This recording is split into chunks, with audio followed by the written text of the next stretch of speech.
देवराज news, जनतेचा आवाज जनतेसाठी।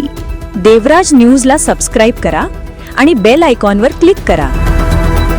मनमाड, मालेगाव, धुळे, शिरपूर, सेंधवा, इंदौर या नवीन रेल्वे मार्गाच्या प्रस्तावाविरोधात जळगाव निंबायत तालुका मालेगाव येथे हजारो शेतकरी व सामाजिक कार्यकर्त्यांनी सुमारे 1.5 तास रास्ता रोको आंदोलन केले।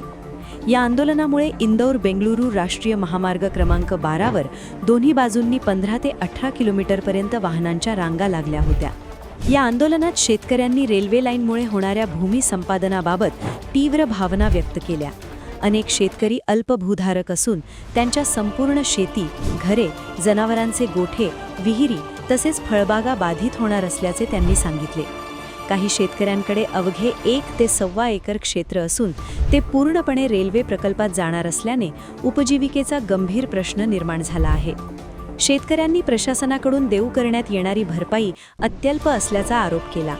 हेक्टरी केवळ 2 ते 2.25 लाख रुपयांची ऑफर अस्वीकार्य असून वास्तव बाजारभावानुसार भरपाई देण्याची मागणी यावेळी करण्यात आली।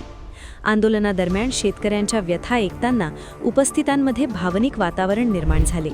शासनाने या प्रकल्पाबाबत पुनर्विचार करून न्याय्य भरपाई व पर्यायी व्यवस्था जाहीर करावी अशी जोरदार मागणी करण्यात आली।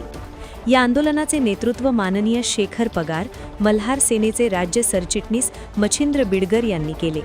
यावेळी जळगाव निंबायतचे सरपंच युवराज वडकते, सुरेश काळे, डॉक्टर वाघमोडे, सोमा काळे, वामन ढोणे, दगडू पटांगरे, सागर वडकते, रवींद्र बागले, विलास अहिरे, बाबाजी मोरे, बापू कडनोर, अशोक गुमनर यांच्यासह हजारो शेतकरी व सामाजिक कार्यकर्ते उपस्थित होते।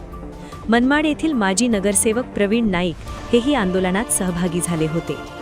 निवेदन स्वीकारण्यासाठी मालेगाव ते नायब तहसीलदार मासा साळुंखे उपस्थित होते।